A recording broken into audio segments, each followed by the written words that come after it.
পৃথিবীতে আল্লাহ তাআলা অনেক মহিয়সী নারী পাঠিয়েছেন, জান্নাতি নারী পাঠিয়েছেন, অনেক উত্তম নারী পাঠিয়েছেন। তবে ঈমানের পরীক্ষার ক্ষেত্রে, ঈমানের পরীক্ষা, এই পরীক্ষাতে সবচেয়ে বেশি যিনি আগিয়ে, সবচেয়ে যিনি বেশি উঁচু লেভেলের মানুষ, উঁচু লেভেলের নারী, তার নাম হচ্ছে আসিয়া রাদিয়াল্লাহু তাআলা আনহা। নামটা কি? বিবি আসিয়া। ইনি এমন একজন নারী ছিলেন, নবী করিম সাল্লাল্লাহু আলাইহি ওয়াসাল্লাম একবার মাটিতে রেখা টানলেন, রেখা, 4টা রেখা। বললেন কয়টা রেখা? 4টা রেখা। বললেন সাহাবা একরাম দেখে, সাহাবা একরাম বলো এটা কি? সাহাবা একরাম বলে, ইয়া রাসূলুল্লাহ ওয়াল্লাহু ওয়া রাসূলুহু আ'লাম, আল্লাহ এবং তার নবী ভালো জানে, আমরা বলতে পারবো না। নবীজি বলেন হচ্ছে 4 জন নারীর নকশা আঁকলাম। এক হচ্ছে খাদিজাতুল কুবরা রাদিয়াল্লাহু তাআলা আনহা, 2 নম্বর হচ্ছে আম্মা জান আয়েশা রাদিয়াল্লাহু তাআলা আনহা, 3 নম্বর হচ্ছে ফাতিমা রাদিয়াল্লাহু তাআলা আনহা, 4 নম্বর হচ্ছে আসিয়া রাদিয়াল্লাহু তাআলা আনহা। এরা হচ্ছে পৃথিবীর 4 জন শ্রেষ্ঠ নারী, যাদের প্রশংসা আল্লাহ নিজেই করেছে। সুবহানাল্লাহ পড়েন। তাহলে মোট কয়জন নারী আছে? এর মাঝে আসিয়া রাদিয়াল্লাহু তাআলা আনহার নামটা নবীজি বলেছেন কি বলেন নাই? বলেছেন। তাহলে বোঝা গেল আসিয়া রাদিয়াল্লাহু তাআলা আনহার সম্মানটা হচ্ছে অনেক বেশি, অনেক হায়ার লেভেল অফ স্ট্যাটাস তিনি বিলং করেন। এজন্য আজকে আমরা তার জীবনী নিয়ে কথা বলবো। শোনেন, পৃথিবীতে কিছু কিছু নারী পুণ্য অর্জন করেছে। পুরুষদের মাঝে অনেক পুরুষ জীবনে ঈমানের পরীক্ষা দিয়েছে, অনেক নেকি অর্জন করেছে, ইসলামের জন্য স্যাক্রিফাইস করেছে, আল্লাহর জন্য স্যাক্রিফাইস করেছে। তবে ঈমানের পরীক্ষায় আমি আগেও বলেছি, আবারও বলছি, ঈমানকে প্রমাণ করার ক্ষেত্রে সবচেয়ে একজন নারী বেশি এগিয়ে, তার নাম কি বলেন তো? হচ্ছে, বলেন নামটা কি? আসিয়া রাদিয়াল্লাহু তাআলা আনহা। মনে রাখবেন, আসিয়া হচ্ছে ফেরাউনের স্ত্রী। ফেরাউনের নাম শুনছেন আপনারা সবাই? মিশরের 2nd রামসিস ছিল তিনি। তো সে ছিল তৎকালীন সময়ের সবচেয়ে বদমাইশ, জালেম, এবং তার শানে তিনি বলাটা আসলে যায় না। সে হচ্ছে সবচেয়ে জালেম শাসক ছিল ফেরাউন। মূলত ফেরাউন কোনো ব্যক্তির নাম নয়, এটা আমরা মনে করি এটা ব্যক্তির নাম। মনে রাখবেন, ফেরাউন কোনো ব্যক্তির নাম না। তৎকালীন সময়ে মিশরে যেই গভর্নর হতো, যেই প্রধানমন্ত্রী হতো, তার নাম থাকতো ফেরাউন। তবে এই ফেরাউনের নাম সবচেয়ে বেশি হাইলাইট কেন? কারণ এর কথা কোরআনে আছে। এই সবচেয়ে বেশি জালেম ছিল। এই ফেরাউন মুসা আলাইহিস সালামকে কষ্ট দিয়েছে, আসিয়াকে কষ্ট দিয়েছে। এটা হচ্ছে সেই ফেরাউন। তাহলে বোঝা গেল ফেরাউন কোনো ব্যক্তির নাম নয়, বরং তৎকালীন সময় মিশরে যেই গভর্নর হতো তার নাম হতো কি? আওয়াজ নেই, বলেন নাম ছিল কি? ফেরাউন। তাহলে ফেরাউন কোনো ব্যক্তির নাম নয়। প্রিয় ভাইয়েরা, মনে রাখবেন, যার স্বামী বড়লোক হয়, যার ছেলে বড়লোক হয়, যেই মেয়ের বাপ বড়লোক হয়, এদের ইগো সমস্যা হয়। কথা ঠিক আছে না যুবক ভাইরা? বলো। বাপের টাকা বেশি হলে মেয়েদের ভাবের কোনো অভাব নাই। তো দেখেন, ফেরাউন তৎকালীন সময়ের প্রধানমন্ত্রী। আমাদের দেশের প্রধানমন্ত্রীর নাম কি? শেখ হাসিনা। তৎকালীন সময়ের নাম কি ছিল? ফেরাউন, 2nd রামসিস। তো বিবি আসিয়া প্রধানমন্ত্রীর স্ত্রী, গভর্নরের স্ত্রী, তবুও তার আচার আচরণ, ভালোবাসা, ব্যবহার এতটা সুন্দর ছিল, কখনো তার ব্যবহারে অহংকার প্রকাশ পেত না। সুবহানাল্লাহ পড়ে। তাহলে নারীর জীবনীতে একটা গুরুত্বপূর্ণ অংশ হচ্ছে, প্রিয় বোনেরা আমার, জীবনে যদি সুখী হতে চান, ইগো কমাবার দরকারটা যুবক ভাইরা আছে না নাই? আছে। অনেক মেয়ের ইগো সমস্যা। মনে রাখবেন, একটি সম্পর্ক সুন্দর হয় তখন, ইগো না থাকে যখন। একটা সম্পর্কে ইগো থাকলে ইগোতে পুরো সম্পর্ক নষ্ট হয়ে যায়। আমি মনে করি পৃথিবীতে সবচাইতে সুন্দর সম্পর্কের নাম হচ্ছে স্বামী স্ত্রীর সম্পর্কের, কারণ এখানে কোনো ইগো থাকে না। কিন্তু আপনি দেখেন, যত হারাম রিলেশনশিপ, এর ভেতরে একটা ইগো আছে না নাই? কথা বলেন যুবক ভাইরা, আছে না নাই? তুমি মেসেজ না দিলে আমি দিব না, তুমি রিপ্লাই না করলে আমি রিপ্লাই করব না, এই যে একটা ইগো। স্বামী স্ত্রী ভালোবাসা এত সুন্দর, স্বামী রিপ্লাই না করলে বউ খালি কল করতেই থাকে, সুবহানাল্লাহ পড়ে। কারণ এই যে ভালোবাসা, এটা ঢুকিয়ে দিয়েছে একজন। আওয়াজ দিয়ে বলেন তিনি কে? তা আমি আমার ওয়াজেও বলি, আজকেও আসিয়ার জীবনে বলতে গিয়ে বলে ফেলছি একটা কথা। পৃথিবীতে কিছু কিছু নারী কখনো সুখী হতে পারে না। তার ভিতর থেকে এক নাম্বার নারী হচ্ছে সেই নারী যে নারীর ভিতরে ইগো আছে, সে কখনো সুখী হতে পারে না। কারণ ইগো যার আছে তার কপালে ভালো কোন ছেলে জুটে না। কারণ ভালো ছেলেরা কখনো ইগোওয়ালা মেয়েকে পছন্দ করে না। ভালো ছেলেরা সবসময় বিনয়ী মেয়েকে পছন্দ করে। বলেন তো নবীজির সর্বপ্রথম স্ত্রীর নাম কি ছিল? মাশাআল্লাহ, বলেন নাম কি ছিল? আচ্ছা, তিনি কি অহংকারী ছিলেন না বিনয়ী ছিলেন? সবচেয়ে ধনী মানুষ তিনি, ইগো নাই। আর আজকালকার মেয়েরা একটু ফর্সা হইলে ভাবে আর বাঁচে না, এরকম মেয়ে আছে না নাই যুবক ভাইয়ারা? তো মেয়েদেরকে আমি হার্ট করছি না, আঘাত করছি না। এই বোনদেরকে বলছি, বোনেরা আমার, জীবনে সুখী হতে চাইলে ইগো রাখা যাবে না, এক নাম্বার। দুই নাম্বার আরেকটা বিষয় বলেই ফেলি, নারীরা যদি সুখী হতে চায় অভিযোগ করা যাবে না। অনেক মেয়ের খালি অভিযোগ, আমার স্বামীর এইটা ভালো না, ওইটা ভালো না, আমার স্বামী এইটা পারে না, ওইটা পারে না। এরকম অভিযোগওয়ালী নারী আছে না নাই বাংলাদেশে? আল্লাহ মা বোনদেরকে অভিযোগ মুক্ত জীবন দান করুন, সকলেই পড়া আমিন। তো ফেরাউনের যুগে একজন নবী ছিলেন। নবীর নাম ছিল কি বলতে পারবেন? মূসা। বলেন নাম কি ছিল? মূসা আলাইহিস সালাতু ওয়াস সালাম। ওয়াজে আমরা ঢুকে যাচ্ছি, তাকবীর দেন, লিল্লাহি তাকবীর। ফেরাউন একদিন স্বপ্নে দেখতে পেল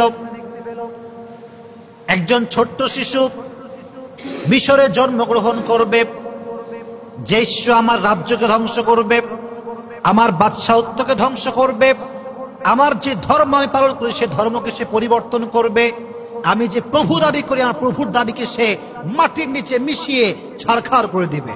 এটা সে স্বপ্নে দেখলো।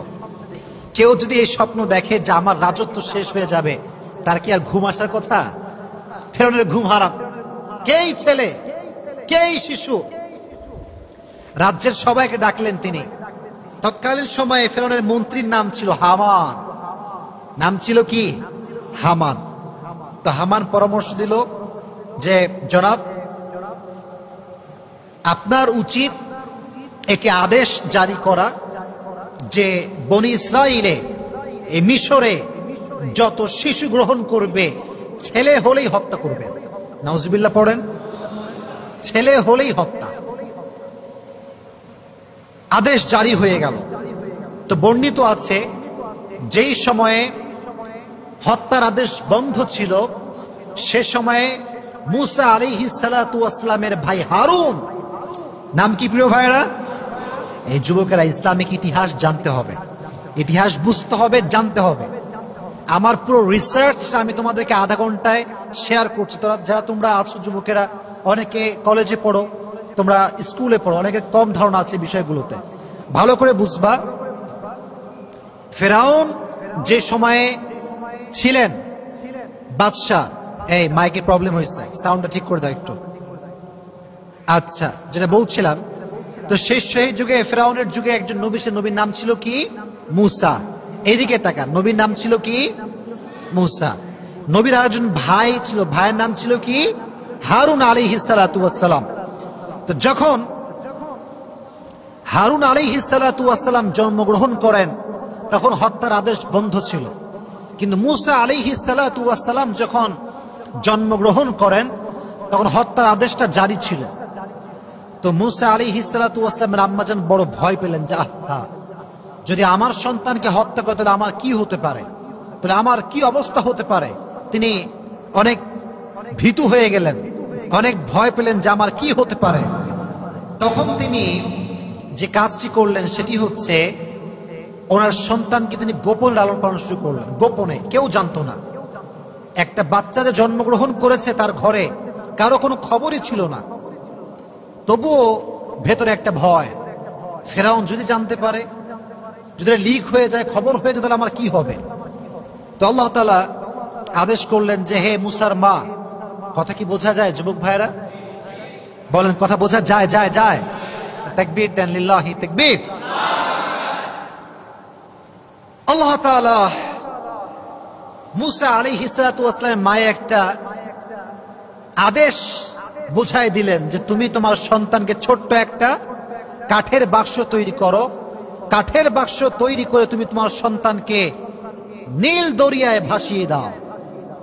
তো যখন আল্লাহ তাআলা আদেশ করলেন তখন তিনি তাই করলেন। ছোট্ট একটা বাক্সতে মুসা আলাইহিস সালাতু ওয়াস সালামকে বন্দী করলেন, বন্দী বলতে রাখলেন, এবং তাকে তিনি ভাসিয়ে দিলেন। তবে প্রিয় ভাইয়েরা, আল্লাহ তাআলা ওয়াদা করেছিলেন তুমি আমার উপরে ভরসা করে বাচ্চাকে ভাসিয়ে দাও, তোমার বাচ্চাকে ফেরত দিয়ে দিবে একজন। আওয়াজ দিয়ে বলেন তিনি কে? সাউন্ডে কোনো সমস্যা হচ্ছে? তো আমি যেটা বলছিলাম, আল্লাহ তাআলা তাকে হৃদয়ে চিন্তা দিলেন যে তুমি তোমার বাচ্চাকে ভাসিয়ে দাও। তো বাচ্চাকে ভাসানোর পরে মজার ঘটনা দেখেন, খুব ভালো করে খেয়াল করবেন। বলেন তো, মুসা যখন জন্মগ্রহণ করেছিলেন তখন কি হত্যার আদেশ বন্ধ ছিল না জারি ছিল? বন্ধ ছিল না জারি ছিল? জারি ছিল। তো এই বাচ্চাটা ভেসে ভেসে ভেসে কার কাছে আসছে জানেন? ফেরাউনের যেই প্রাসাদ, প্রাসাদের সামনে যে দরিয়ার ছোট্ট একটা নালা চলে গিয়েছে সেখানে এসে থামছে। তো বিবি আসিয়া রাদিয়াল্লাহু তাআলা আনহা এবং তার বান্দি যারা ছিল, দাসীরা সব বসেছিল সেখানে। ছোট্ট একটা কাঠের সিন্দুক ভেসে আসছে, সবে অবাক, কিসে, কিরে এইটা, কিরে এইটা। যখন খুলেছে দেখছে এত সুন্দর ফুটফুটে বাচ্চা, এতটা সুন্দর বাচ্চা, যতটা সুন্দর বাচ্চা তারা জীবনে কখনো দেখে নাই। সুবহানাল্লাহ পড়ে। নবীর চেয়ে তো এমনি সুন্দর হয়। তো দেখে আল্লাহর কি জেরা খেলা, এটা বড় বোঝা, বড় দায়। তো আসিয়া রাদিয়াল্লাহু তাআলা আনহা অনেক পছন্দ হলো। উনি বললেন ঠিক আছে, এই বাচ্চাকে তোমরা নিয়ে আসো, এ আমার ঘরে থাকবে। এবং ফেরাউন তো যতই হোক স্বামী, তো স্বামী হলে ভালোবাসা স্ত্রীর প্রতি থাকে কি থাকে না? থাকে, ভালোবাসা থাকেই। তো বিবি যখন বলছে এটা আমার পছন্দের বাচ্চা, এটা আমার লাগবেই লাগবে, তখন ফেরাউন বলছে ঠিক আছে যাও, কোনো সমস্যা নেই, আমি একে রাখবো। দেখেন আল্লাহ তাআলার ওয়াদা কতটা সত্য। মনোযোগ আছে সবার? আচ্ছা বলেন তো, মুসা আলাইহিস সালাতু ওয়াস সালাম একজনের নবী, তিনি কে? বলেন তিনি কে? সব ক্ষমতা একজনের হাতে, তিনি কে? মায়ের মন তো ব্যাকুল যে আমি আমার সন্তানকে দরিয়ায় ভাসিয়ে দিয়েছি, কোথায় গেল আমার সন্তান? অস্থির হয়ে গিয়েছে।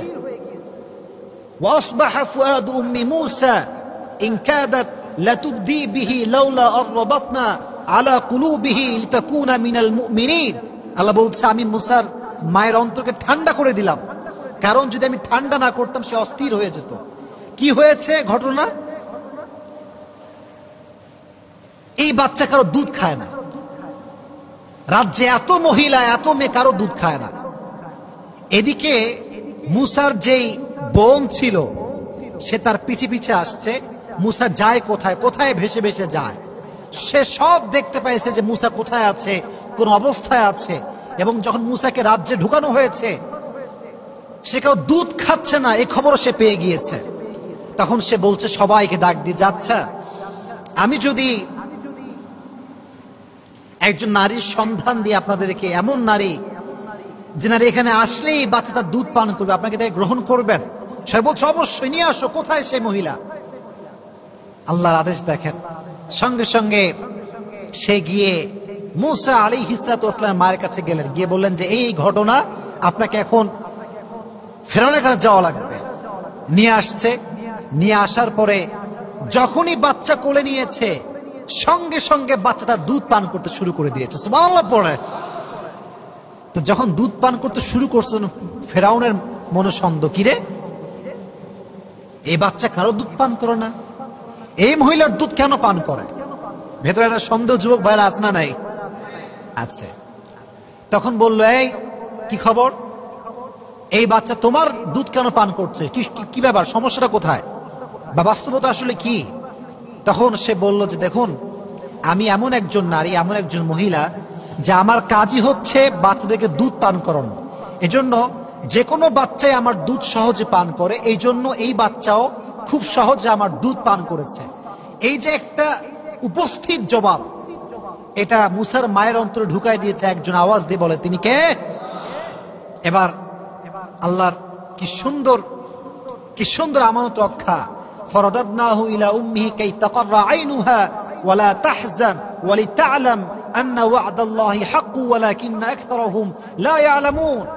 আল্লাহ বলছেন ওয়াদা সবাই ভাঙতে পারে, কিন্তু ওয়াদা একজন ভাঙতে পারেন না, তিনি কে? এবার হামান বলল, ঠিক আছে, এই মহিলাকে আমাদের প্রাসাদে রেখে দাও, এবং প্রত্যেক নারীর যেই বেতন তার চেয়ে ডবল বেতন দিয়ে নারীকে রাখা হোক। সুবহানাল্লাহ পড়ে আল্লাহ তাআলা মূসা আলাইহিস সালাতু ওয়াস সালামকে তার মায়ের গর্ভে ফিরিয়ে দিলেন। আমরা ঘটনার দিকে আসছি, আসিয়ার জীবনের মেইন চ্যাপ্টারে আমরা আসছি। এটা বলতেই হবে, আসিয়ার জীবনী বলতে গেলে মূসা আলাইহিস সালাতু ওয়াস সালামের জীবনীটা উল্লেখ করাটা অনেক বেশি জরুরি একটা বিষয়। তো দেখেন, যখন মূসা বড় হল, প্রথমে হচ্ছে শৈশব, তারপরে কৈশোর, তারপরে যৌবন। যখন একটু যুবক হয়েছে, তাগড়া কিছুটা যুবক, একটা অকাজ করে ফেলছে, একটা ভুল কাজ করে ফেলেছে। আচ্ছা, মাঝে মাঝে আমাদের মাঝে ঝগড়া লাগে না? ঝগড়া লাগে কি লাগে না? লাগে। মনে করেন আপনি রাজশাহী সিএনবি আছে না, এই কথা কেন আছে না? নাই গেছো? তোমরা গেছো? কখন গেছো? আচ্ছা, তো দেখছেন ওখানে গিয়ে মারামারি লাগছে, দুজন ছেলে পেলে খুব মারামারি। এই কি রে, তোমার বাড়ি কোথায়? বলছি এদের লিলো ভাই, আমি এখানকার জি, আমি এখানে বাড়ি। আর বলছে তোর বাড়ি কোথায়? বলছে আমার বাড়ি চট্টগ্রাম। বলছে কি, চট্টগ্রামের ছেলে রাজশাহীর ছেলেকে মারছে? এটা কিভাবে সম্ভব? আপনি দিন এখানে ঘুষি, কারণ আমার পক্ষের লোক রাজশাহীর লোক মার খায়, এটা সহ্য করা যায় না। লে ঘিরেলে মারামারি শুরু হয়ে গেল। তো ব্যাপারটা এরকম হয়েছে। মূসা আলাইহিস সালাতু ওয়াস সালাম রাস্তা দিয়ে হাঁটছেন, হঠাৎ করে দেখছেন যে দুজন মারামারি করছে।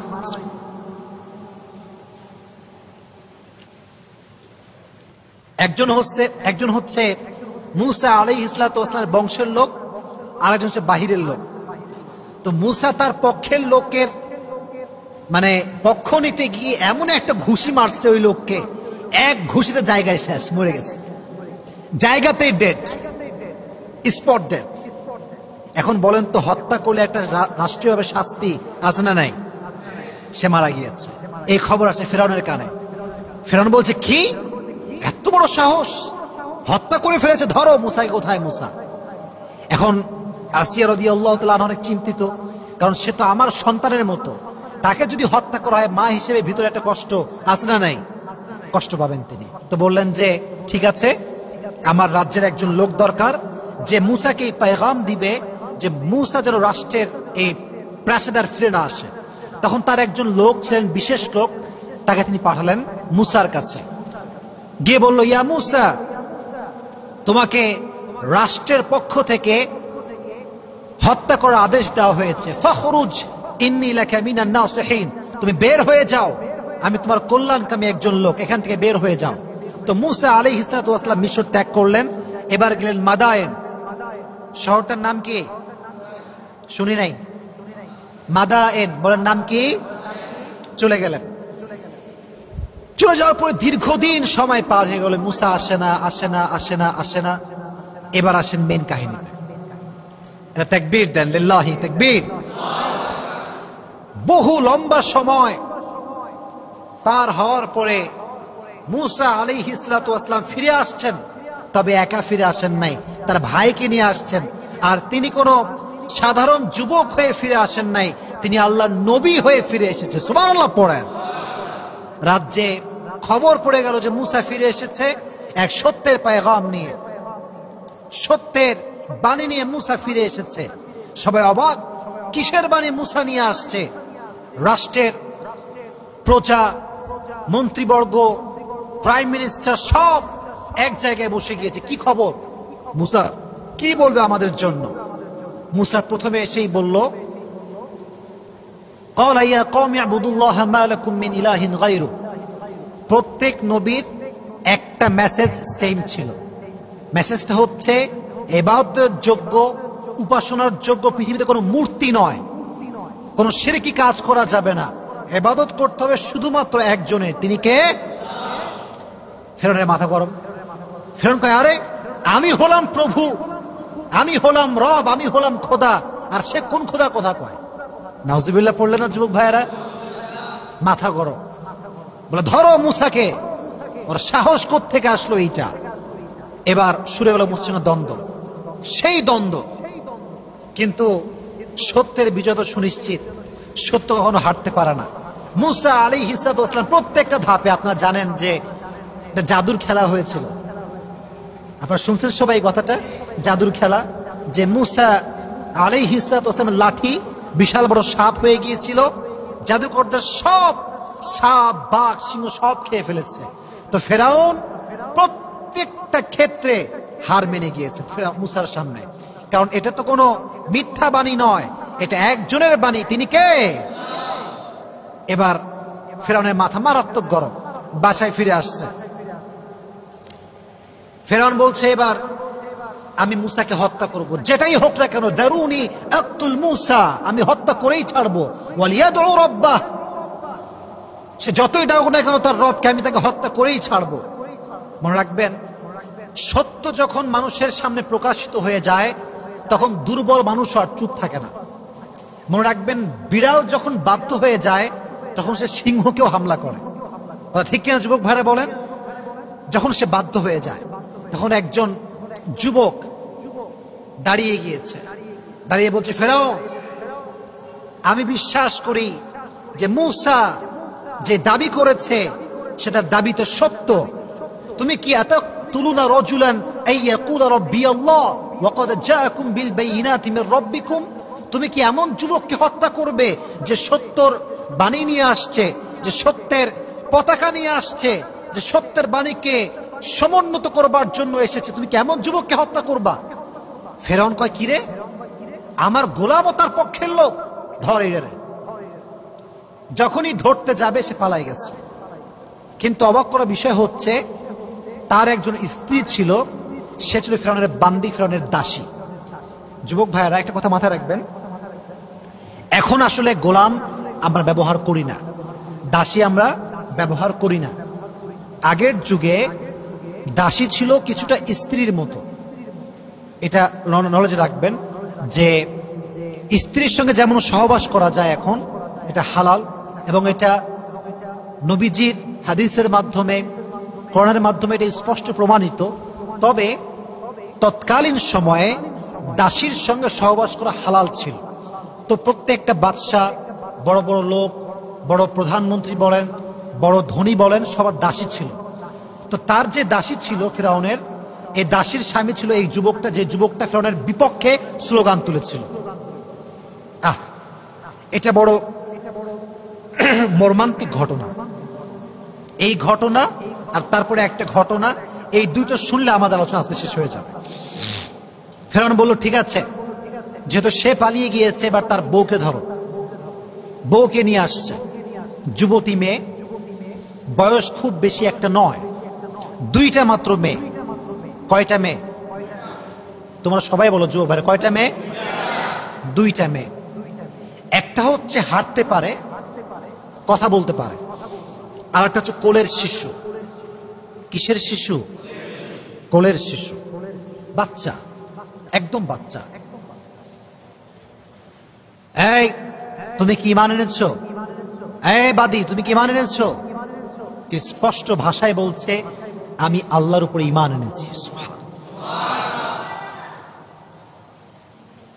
ঈমান কাকে বলে? তো বলছে, তুমি যদি মুসার উপরে ঈমান এখন না ছাড়ো, আল্লাহকে যদি অবিশ্বাস না করো, আমার প্রভুত্ব যদি তুমি স্বীকার না করো, তোমাকে আমি আগুনে পুড়িয়ে মারব, তোমার সন্তানদেরকে আমি আগুনে পুড়িয়ে মারব। এই সবাই যাও, আগুন জ্বালাও, খড়ি নিয়ে আসো। আগুন বিশাল বড় লম্বা এড়িয়ে ধরে আগুন জ্বালানো হয়েছে। বলছে, ঈমান আনবা? বলছেন, ন, আমি আল্লাহকে বিশ্বাস করে। ওর বাচ্চাকে ধরো। ঠাস করে, যে বড় মেয়েটা ছিল, বেশি বড় না, ছোট্ট, তবে কথাও বলতে পারে, হাঁটতেও পারে, অবুঝ শিশু, ধরে টেনে হিচে নিয়ে যাচ্ছে। ফেরাউন বলছে, তুমি জাস্ট এই কথা বলো যে তুমি আমাকে বিশ্বাস করো প্রভু হিসেবে, তোমার মেয়েকে আমি ছেড়ে দেবো। কিচ্ছু বলছে না, চুপচাপ। আপনি বলছেন ঈমান কাকে বলে? ইমান কাকে বলে? টেনে হিচড়ে বাচ্চাকে নিয়ে গিয়ে ঠাস করে জ্বলন্ত আগুনে ফেলাই দিচ্ছে। যেমন ভাবে আমরা পেঁয়াজি ভাজি, আলুর চপ ভাজি, গরম চুলার উপরে যখন তেল দিয়ে পেঁয়াজ যখন ফেলা হয়, ঠাস করে একদম ভাজা হয়ে আমাদের সামনে, চোখের সামনে ভেসে ওঠে। মেয়েটার পুরো গায়ের রক্ত গোস্ত আগুনে ফেলার সঙ্গে সঙ্গে পুড়ে ছারখার হয়ে বিচ্ছিন্ন হয়ে গিয়েছে। মা তার চোখের সামনে সব দেখছে, সব দেখছে। যদি একবার বলে তোমাকে আমি বিশ্বাস করি, প্রভু হিসেবে বিশ্বাস করি, সব মাফ পেয়ে যাবে, বলছে চুপচাপ। প্রথম মেয়েকে শেষ, জ্বালিয়ে পুড়িয়ে ছারখার।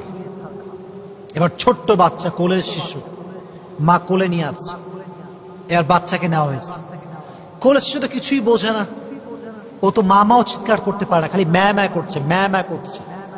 আর মায়ের হৃদয়টা ভেঙে চুরে চূর্ণ বিচূর্ণ হয়ে যাচ্ছে। একদিকে ফেরাও, আর একদিকে আমার ইমান, আমি কোনটা বাঁচাবো?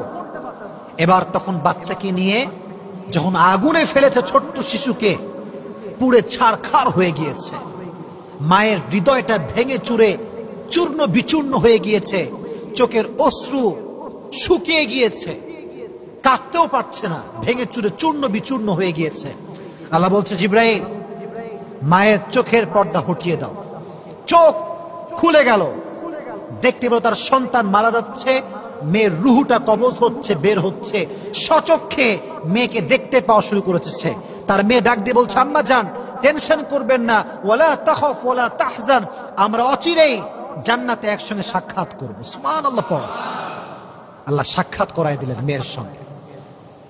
তো যখন দুই মেয়ে শেষ আগুনে পুড়ে, এবার বান্দির পালা। বান্দিকে একদম ধরে টেনে হিচড়ে আগুনের দিকে নিচ্ছে। যখন আগুনের দিকে নিবে, বলছে থামো থামো থামো, একটু থামো, কিফ কিফ কিফ, একটু থামো, ওয়েট এ মিনিট, আমি একটা কথা বলবো, একটা আবদার আছে। ফেরাউন বলছে, কি আবদার বলো? বলছে যে আমি যখন পুড়ে যাব, আমার হাড্ডি আর আমার দুই মেয়ের যে হাড্ডি আছে, এই তিনটাকে তোমরা এক জায়গায় দাফন করবা, একই কবরে দাফন করবা। ফেরাউন বলল, ঠিক আছে যাও, তোমার এই আবদারটা রাখা হলো। যখন মাকে জ্বালিয়ে পুড়িয়ে ছারখার করে দেওয়া হলো, মায়ের হাড্ডি দাফন করা হলো সন্তানের হাড্ডির সঙ্গে। 2000 বছর পর, হাদিস থেকে বলছি, 2000 বছর পরে নবীজি মেরাজে গেলেন। বাইতুল মাকদাস থেকে যখন তিনি উপরে উঠবেন, জান্নাতের সুঘ্রাণ ভেসে আসছে, জান্নাতের সুগন্ধি ভেসে আসছে। নবীজি বলছেন, এই সুগন্ধি কোত্থেকে আসছে ইয়া জিবরাইল? জিবরাইল বলছে, নবী হে, 2000 বছর আগে ফেরাউনের বাদীকে হত্যা করা হয়েছে আগুনে পুড়িয়ে, তার সন্তান সহ। ওই যে তাদেরকে দাফন করা হয়েছে যে মাটিতে, সেই মাটির থেকে আজ অব্দি জান্নাতের সুঘ্রাণ ভেসে আসছে। সুবহানাল্লাহ পড়ায়। ইমান কাকে বলে? ইমান হারায়নি। যখন তারা এভাবে মারা গেল, আসিয়া চোখের সামনে সব দেখতে পেয়েছে। আসিয়া আলাইহিস সালাতু ওয়াস সালাম দেখার সঙ্গে সঙ্গে প্রকাশ্যে ইমান এনেছে যে আমি আজ থেকে ঘোষণা করলাম, আমার রব একজন, আমার প্রভু একজন, আমার স্রষ্টা একজন। আওয়াজ দিয়ে বলেন, তিনি কে? ইমান কাকে বলে? ইমান কাকে বলে? তো আসিয়া যখন ইমান আনছে, ফেরাউনের মাথা গরম। হ্যাঁ, তুমি আমার বউ, তুমি আমাকে প্রভু হিসেবে মানবা না? এটা কেমন করে সম্ভব? আসিয়াকে ধরো, আটক করো। শুরু হলো নির্যাতন, জেলখানায় প্রথমে বন্দী করা হলো। আসিয়া ইমান আনে না। 2 নম্বরে তার, দেখেন এদিকে তাকান, জুলুম কাকে বলে দেখেন। একটা কাঠ আনা হলো, কাঠ, কাঠ চেনেন না আপনারা সবাই? কাঠ, কাঠ নিয়ে আসছে, কাঠে প্যারেক ঢুকাইছে, প্যারেক। এদিকে তাকান, প্যারেকের 2টা মাথা থাকে, একটা হচ্ছে আগা আর একটা হচ্ছে গোড়া। দেখবেন যে আগাটা একদম চিকন, খেয়াল করছেন? আগাটা কেমন হয় ভাই? চিকন না হলে তো ঢুকবে না, চিকন হয় দেখবেন। আর উপরেরটা ওটা একটু মোটা হয়। তো প্রত্যেকটা কাঠে প্যারেক ঢুকাইছে, প্যারেক। প্যারেকের আগা যখন বের হয়েছে, হালকা করে বের করছে, প্রত্যেকটা কাটা এভাবে বের হয়ে আছে, কাঠের ভেতর থেকে এভাবে ঢুকে। কথা কি বোঝা যায় আমার? যাচ্ছে যাচ্ছে, বোঝা যাচ্ছে?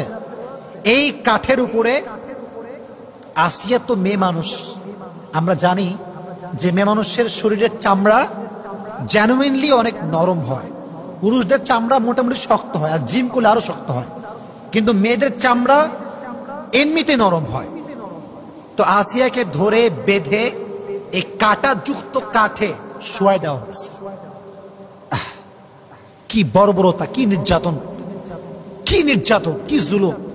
ইমান আনবি না মানে ইমান আনতে হবে তোকে আমার উপরে, তো রবকে তুই বিশ্বাস করতে পারবি না। আসিয়া তবুও ইমান ছাড়ে নাই। এবার আসিয়াকে বের করা হয়েছে, আগুনের তাপ লেলিহান শেখা তার পিঠে ছ্যাঁক দেওয়া হয়েছে। এরকম অনেক জুলুমের কথা আমরা শুনতে পেয়েছি, আমরা পড়েছি। সব কথা আমি বলতে চাচ্ছি না এবং আমি বলবো না। সর্বশেষ যতটা জুলুম করা হয় ততটা ইমান বাড়ে, যতবার জুলুম করে ততবার আসিয়া পড়ছে লা ইলাহা ইল্লাল্লাহ মুহাম্মাদুর রাসূলুল্লাহ সাল্লাল্লাহু আলাইহি ওয়াসাল্লাম। ইমান ছাড়া না। সর্বশেষ ফেরাউন বুঝতে পারলো যে একে দিয়ে আমার আর কাজ হবে না, একে শুলিতে চড়িয়ে দাও, শুলি নিয়ে আসো। আমি আমার যে ইমোশনটা আছে আমি বলতে পারছি না, মানে আমার ভাষাটা আসছে না আর কি, আমি পারতেছি না বলতে। আর শুলি নিয়ে আসা হলো, আসিয়াকে বেঁধে শুলিতে চড়ানো হলো, বেঁধে দিয়ে একদম। তখন আসিয়া বুঝতে পারলেন যে আমার সময় বেশি একটার বাকি নাই, দিন শেষ, দুনিয়ার জীবন এখানেই শেষ হয়ে যাবে। তখন তিনি দোয়া করলেন। এদিকে তাকান, দোয়াটা শোনেন, শেষ কথা এইটা। ইয ক্বালাত রব্বি ইবনি লি ইনদাকা বাইতান ফিল জান্নাতি ওয়া নাজ্জিনি মিন ফিরআউনা ওয়া আমালিহি ওয়া নাজ্জিনি মিনাল কওমিয যালিমিন। আল্লাহ, আমি আর পারবো না, এই জুলুম সহ্য করা আমার পক্ষে সম্ভব নয়। তুমি তোমার এই বান্দি আসিয়ার জন্য জান্নাতের পাশে একটা ঘর তৈরি করে দাও। সুবহানাল্লাহ পড়ে। যখন আসিয়ার রুহুটা কবজ হবে, যখন তিনি এই প্রচন্ড তাপে, প্রচন্ড কষ্টে, জুলুমের শিকার হয়ে মারা যাবেন, আল্লাহ তার চোখের পর্দা খুলে দিলেন। তিনি যখন তার রুহ কবজ হবে, তখন তিনি তার স্বচক্ষে জান্নাতের সব নাজ ও নিয়ামত দেখতে শুরু করে দিলেন। সুবহানাল্লাহ। পরীক্ষা কাকে বলে? শুলিতে চড়ে দিয়েছে, শুলিতে চড়ে মারা গিয়েছে, শেষ, প্রত্যেকটা চামড়া খসে পড়েছে, রক্ত বের হয়েছে, ইমান ছাড়ে নাই, ইমান ছাড়ে নাই। এজন্য আমি শুরুতে একটা কথা বলেছিলাম বারবার, যে পৃথিবীতে অনেক নারী এসেছে, অনেক ইমানের পরীক্ষা দিয়েছে, অনেক পুরুষ এসেছে, অনেক ইমানের পরীক্ষা দিয়েছে, বাট একজন নারীর ইমান সবচেয়ে শক্ত ছিল, যিনি ইমানের পরীক্ষায় উত্তীর্ণ হয়েছিলেন। তার নামটা কি?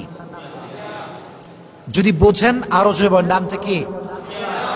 মা বোনদের জন্য, আমাদের জন্য এখান থেকে শিক্ষা নেওয়ার দরকারটা যুবক ভাইয়েরা আছে না নাই? এজন্য আজ থেকে আমাদের শিক্ষা হচ্ছে, বাতিল যতই আমাদেরকে জুলুম করুক না কেন, আমরা কখনো ইমান হারাবো না। রাজি আছেন তো ইনশাআল্লাহ?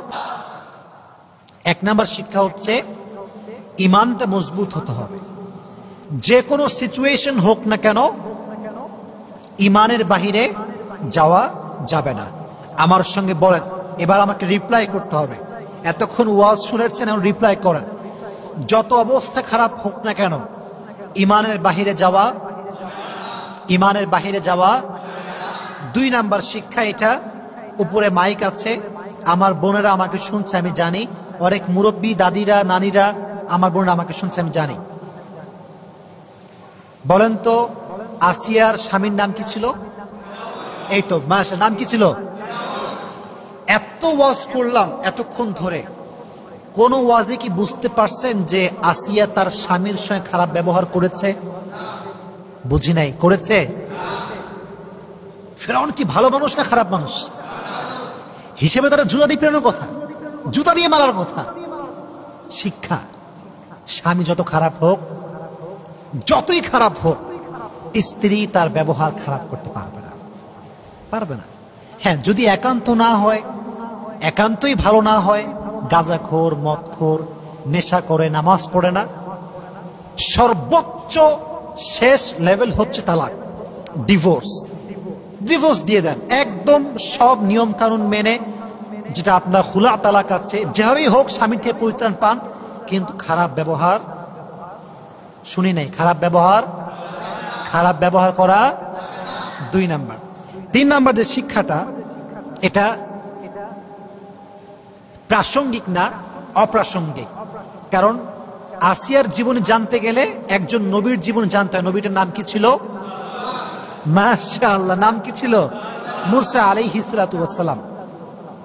এই যুবকরা হতাশ, আমরা অনেকেই হতাশ, যারে চাইছে আসে না কেন। অনেকে আছে না এরকম, যে বিয়ে করছে একজনে কিন্তু হয় না, আরেকজনে ভালোবাসে, এরকম যুবক ভাইরা হয় না?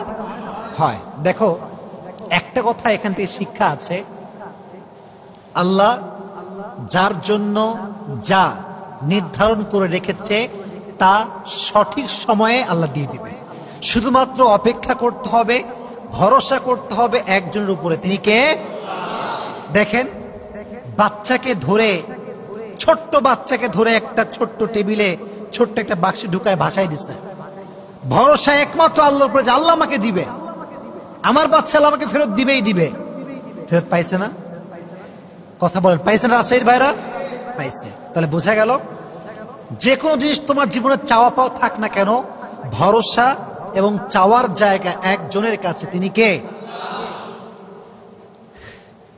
মানুষের কাছে যত বেশি আশা করবা তত বেশি কষ্ট পাবা। মানুষ হচ্ছে সবচেয়ে বড় বেঈমান। যার কাছে যত বেশি আশা রাখবা সে তোমাকে তত বেশি ভাঙবে। এজন্য কারো কাছে চাওয়ার কোনো দরকার নাই। প্রত্যেকটা সময় মোনাজাত করে হাত তুলে দোয়া করবা একজনের কাছে। তিনি কে? 3 নাম্বার। 4 নাম্বার হচ্ছে, জুলুম করে কেউ কখনো মুক্তি পায় না। কথা কি বোঝা যায়? কথা বলেন, বোঝা যায়? জুলুমের শেষ পরিণাম খারাপই হয়। জুলুম করে কেউ কখনো রেহাই পায় না। এই জন্য আমি তোমাদেরকে বলি, দেখো, এই যে মেয়েরা অনেক বেঈমান আজকাল, অনেকে এই যুবকদের সঙ্গে প্রেম টেম করে বিয়ে করে টাকলাকে, বিয়ে করে সরকারি চাকরিজীবী। কোনো মেয়ে বাংলাদেশে আছে না? কথা বলো, আছে না? নাই? সব মেয়ে না, কিছু কিছু মেয়ে আছে। তো যেই হোক, আমি কাউকে আঘাত দিচ্ছি না। আমার কথা হচ্ছে, তোমাকে মানুষ যত কষ্ট দিবে তুমি তত বেশি চুপ থাকবা, আর তোমার সব অভিযোগ, তোমার সব কষ্ট আল্লাহর উপরে ছেড়ে দিবা। মনে রাখবা, জালেমের দিন একদিন না একদিন শেষ হবে। কেউ তোমার দীর্ঘশ্বাসের কারণ হবে, কেউ তোমায় কষ্ট দিবে আর আঘাত করবে, সে খুব বিন্দাস আরামে থাকবে, এটা কোশ্চেন কালো সম্ভব নয়। কারণ এটা ন্যাচার অফ ল, এটা রিভেঞ্জ আছে। এমন একটা সময় আসবে যে তোমাকে কাঁদিয়েছে সে একদিন কাঁদবে। এটা কিন্তু পৃথিবীর নিয়ম, বাস্তবতা এইটা। এর জন্য মাথায় রাখবা, তোমাকে যে মানুষ যতই কষ্ট দিক না কেন, পাল্টা গালি দিবা না। তোমার ভরসার জায়গায় একজন আওয়াজ দিয়ে বলে, তিনি কে? তো ফেরাউন যতই জুলুম করুক না কেন, মরছে কিন্তু পানির তলে ডুবে। কোথায় ডুবে মরছে? পানির তলে। ঘটনা আপনারা জানেন না সবাই? যখন ডুবে মরছে তখন বলছে, হায় হায় হায়, আমি ঈমান আনলাম, এবার আমি বিশ্বাস করি মুসা আল্লাহর নবী, আল্লাহ তুমি এক, আর কেউ নাই। মরার সময় ঈমান আনছে। এই মরার সময় ঈমানের কোনো লাভ কি আছে? আসলে আছে? নাই। তাহলে বোঝা গেল, জুলুমের শেষ রক্ষা কখনো ভালো হতে পারে। জালেমকে আল্লাহর উপর ছেড়ে দাও। কাউকে নিয়ে কোনো অভিযোগ রাখবে না। যে তোমাকে যত বেশি কাঁদাবে সে জীবনে তত বেশি কষ্ট পাবে। কারণ কোন বান্দা যখন বান্দায় কষ্ট দেয়, আল্লাহ সব সহ্য করলো, বান্দা যখন কষ্ট দেয় এটা সহ্য করে না। কারণ আল্লাহ তো বান্দাকে ভালোবাসে। যখন এক বান্দা আরেকজন বান্দাকে কষ্ট দেয়, আল্লাহ আরশ পর্যন্ত কেঁপে যায়। আল্লাহ এটা পছন্দ করে না, বরদাস্ত করতে পারে না আল্লাহ তাআলা এটা। এজন্য প্রিয় ভাইয়েরা, জুলুমের শিকার যতই হন না কেন, ভরসা এবং সবর করবেন একজনের জন্য। আওয়াজ দিয়ে বলেন, তিনি কে? সর্বশেষ কথা, এবং এটা আমার ওয়াজের শেষ কথা, সেটা হচ্ছে আল্লাহর সঙ্গে, এটা আমার জীবনের এমন একটা লেসন, এটা আমি শিখেছি আজকে। এটা আমি আগে জানতাম না, এটা আমি আজকে শিখেছি। এটা শুনে আমরা দোয়া করব। আপনার সবার মনোযোগ আছে সবার? শুনে মনোযোগ আছে সবার? আচ্ছা, একটু পানি খেয়ে নেই, যে দামি কথা বলবো, একটু ক্লান্ত হয়ে গেছে, একটু পানি খেয়ে নেই।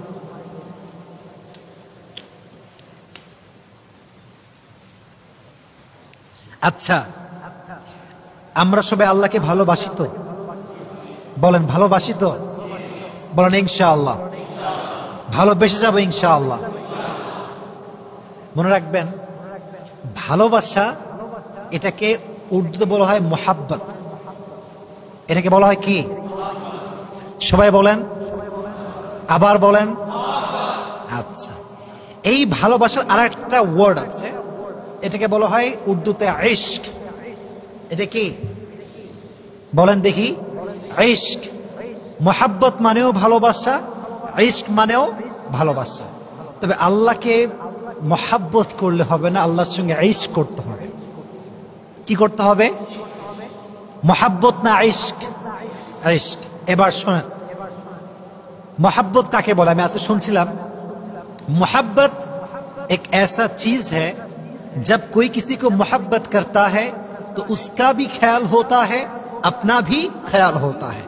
लेकिन इश्क एक ऐसा चीज है, जब कोई किसी से इश्क करता है तो अपना ख्याल नहीं रहता, सिर्फ उसका ख्याल रहता है।